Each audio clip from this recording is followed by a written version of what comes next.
സത്യമായിട്ടും നിങ്ങൾക്ക് നിങ്ങളുടെ കുട്ടികളോട് ഭയങ്കര സ്നേഹമുണ്ടോ? അങ്ങനെ ഉണ്ടെങ്കിൽ അവരുടെ ഐക്യുവും ഇക്യുവും ഒക്കെ വർക്ക് ചെയ്യുന്നതിനെക്കാട്ടിലും മുമ്പ് അവരുടെ എക്യുവിൽ വർക്ക് ചെയ്യണം.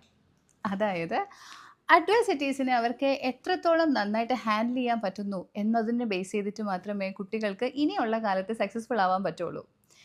എല്ലാ പരാജയങ്ങളെയും ജയത്തിന് വേണ്ടിയിട്ടുള്ള ഓരോ അവസരങ്ങളായിട്ട് കാണാൻ കുട്ടികൾക്ക് ധൈര്യം കൊടുക്കണം. അവരുടെ പ്രോബ്ലംസ് എല്ലാം പിന്നാലെ നടന്ന് സോൾവ് ചെയ്യുന്ന പാരൻസ് ആണ് എങ്കിൽ തീർച്ചയായും നിങ്ങൾ റീവർക്ക് ചെയ്യണം. നിങ്ങളുടെ ഉള്ളിലോട്ട് തന്നെ നോക്കി നിങ്ങൾ അടിമുടി ഒരു മാറ്റം വരുത്തിയിട്ടില്ല എങ്കിൽ ഇത് ഈ കുട്ടിയെ ലൈഫ് ലോങ് ഒരു ട്രോമയിലേക്ക് വിടാൻ പോവാണ്.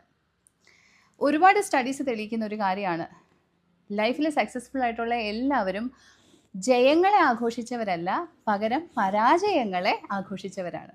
ഓരോ പരാജയത്തിൽ നിന്നും പുതുതായിട്ട് പലതരത്തിലുള്ള എക്സ്പെരിമെൻ്റ് നടത്താൻ ആ കുട്ടിക്ക് ഊർജ്ജം വേണമെങ്കിൽ കൂടെ ജീവിക്കുന്ന പാരൻസും അല്ല എങ്കിൽ ഫാമിലിയിലുള്ള മറ്റ് മെമ്പേഴ്സും അശ്ശോ തോറ്റുപോയോ, നിനക്ക് പറ്റില്ലേ, നീ ജയിച്ചാൽ മാത്രമേ ഞാൻ നിന്നോട് മിണ്ടുള്ളൂ, ഇങ്ങനെയുള്ള കണ്ടീഷൻസ് വെക്കരുത്.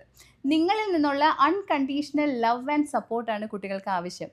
അവരുടെ വിജയം ആഘോഷിക്കാൻ വേണ്ടിയിട്ട് പ്രത്യേകിച്ച് ഒരു പാരൻസിൻ്റെയോ ഫാമിലി മെമ്പറിൻ്റെയോ ആവശ്യമില്ല. പക്ഷേ പരാജയങ്ങളിൽ അവർക്ക് പിന്തുണയായിട്ട് അവരുടെ കൂടെ നിൽക്കാൻ വേണ്ടിയിട്ടാണ് ഫാമിലി ആവശ്യമായിട്ട് വരുന്നത്. തീർച്ചയായിട്ടും അവരുടെ പരാജയങ്ങളെ നിങ്ങൾ സെലിബ്രേറ്റ് ചെയ്യണം.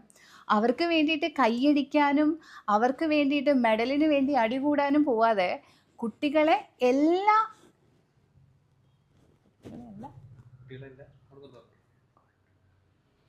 കുട്ടികളുടെ എല്ലാ സാഹചര്യത്തിലും നിങ്ങൾ കൂടെ ഉണ്ടാവും എന്നുള്ള ഉറപ്പ് അവർക്ക് കൊടുത്തുകൊണ്ടേയിരിക്കണം. അത് വാക്കാൽ മാത്രമല്ല, പ്രവൃത്തിയാണ് ഏറ്റവും ഇമ്പോർട്ടൻ്റ്. നിങ്ങളുടെ പ്രവൃത്തിയാണ് കുട്ടികളെ കൂടുതലും വിശ്വസിക്കാൻ വേണ്ടിയിട്ട് പ്രേരിപ്പിക്കുന്നത്. തീർച്ചയായിട്ടും പ്രാക്ടീസ് ചെയ്യൂ, because you are the mindful parent.